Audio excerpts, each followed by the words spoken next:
Got frustrated. On the phone for us, Sandra Yancey. She is CEO eWomenNetwork. Sandra, thank you, Yancey. Sandra Yancey talking to us, CEO of eWomenNetwork. Let's talk about eWomenNetwork, Sandra. Explain this particular, you are an entrepreneur. Explain this company. I'm an entrepreneur like millions of entrepreneurs out there. Started the business 11 years ago out of my home office, a spare bedroom, and 11 years later now run a multi-million-dollar international business with over 80 people on the payroll. And I'd never done that before. I took an idea, the entrepreneurial spirit, and I struggled, was on the brink of bankruptcy 2 years into it, and then I finally learned what I was doing wrong. And now I'm on a mission to share what I didn't know to the million of other entrepreneurs that are out there that are going to turn this economy around. Could you give us an example of where you went wrong in one case? Yeah, I mean, clearly what was happening was I was trying to figure it out all by myself. I thought I knew what I wanted to do. I thought I knew the best way to do it. I was embarrassed that it wasn't working, so I wasn't telling anybody that I was suffering. And it was a very quiet, lonely, self-initiated demise. And what I realized, and what I tell all entrepreneurs, men and women alike, is you're never going to be able to see all of the opportunities because you're just way too close to it. And the other thing is, as an entrepreneur, I can tell you, we suffer from, generally speaking, what I call the shiny object syndrome. The next bright thing attracts our attention. And we hurt ourselves because until you really know what's important to you, you're never going to be able to differentiate an opportunity from a distraction. Well, you know, Sandra, that's like when we're at the computer or at one time the typewriter, you're typing something or you're on the computer and you're so close to it, someone walks behind you over your shoulder and they see the mistake. Yes. They just can see what you can't see. And you know what, this needs to be translated into really great news, because one of the struggles, I think, that prevents people with great ideas from going for it, and the ones that do from struggling, from really achieving great success, is that they feel like they've got to figure it out. And once you realize that great leadership is not about knowing the answers, it's about having great questions and knowing you can't do it by yourself. You have to be surrounded by a network of people that will give you access to the ideas, concepts, information that you will never be able to have on your own. Sandra, a lot of folks define success differently. How do you define success? I think for me, success is really the integration of, obviously, for me, running a multi-million-dollar business, a profitable multi-million-dollar business, but that I'm happy doing so.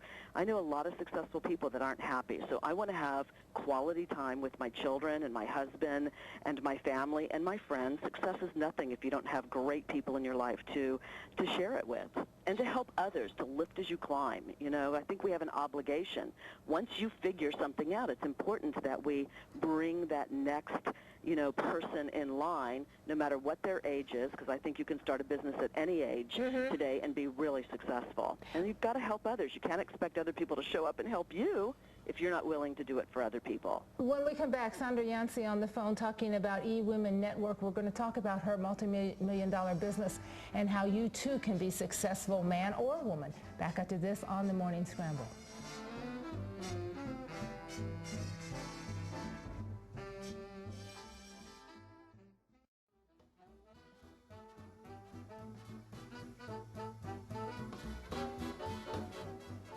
On the phone for CEO of eWomenNetwork, Sandra, let's talk a little bit about the business. Of course, you started from your home office, as you said, and you set out to have a networking type of consortium, a business. This was your purpose, to help women become successful. Exactly. I knew that the economy was changing. I mean, today, women spend $5 trillion annually in the United States alone. We spend 80% of both combined household incomes, men and women, Bo, just so that you know. And we're opening 70% of all small businesses today. Women are clearly the richer sex. We are the breadwinners now over men.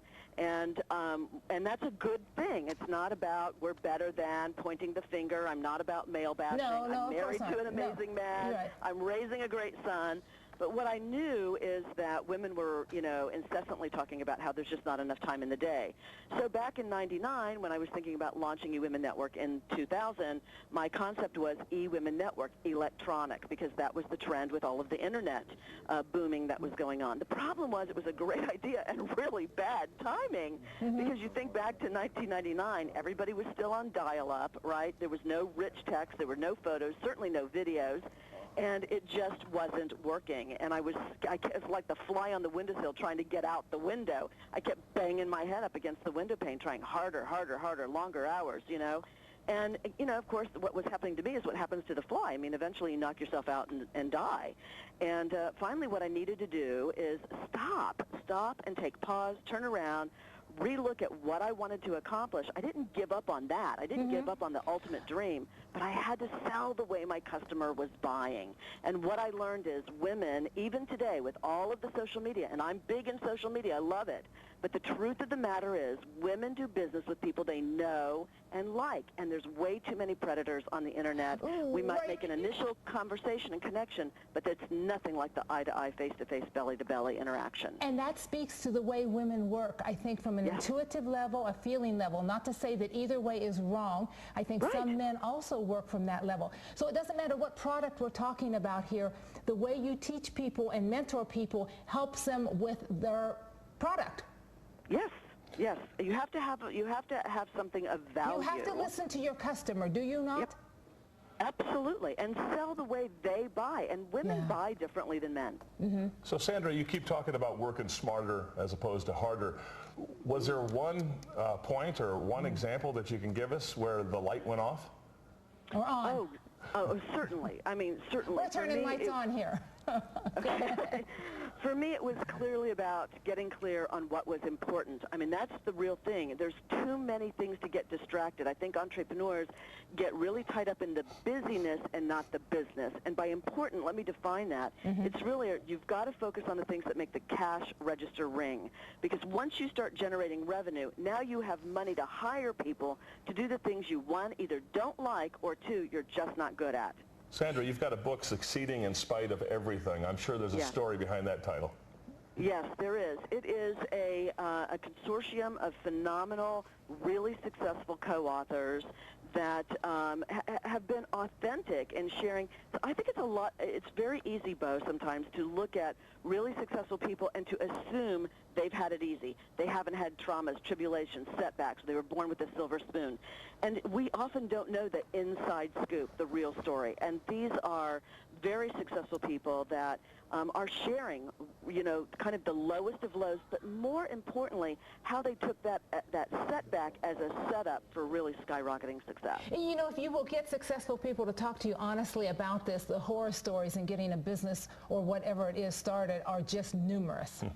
Oh, and everybody's got a story, Tanya. No one escapes it. It's part of the journey. My hope is that one of the advantages of going through those down times is that it keeps you humble, and it makes you stay available to other people in supporting and helping. I mean, I think that's a moral obligation that, once you've achieved, great success and you're in the catbird seat, that you show up for other people. And that's why I'm doing a 30-city tour and coming to Arizona on Wednesday, May 9th. Right. Wednesday, May 9th, you'll be in Phoenix at the Arizona Grand Resort. That is just 100 miles from us. We're 100 miles north of Phoenix. So you're going to be where it's quite warm, Sandra.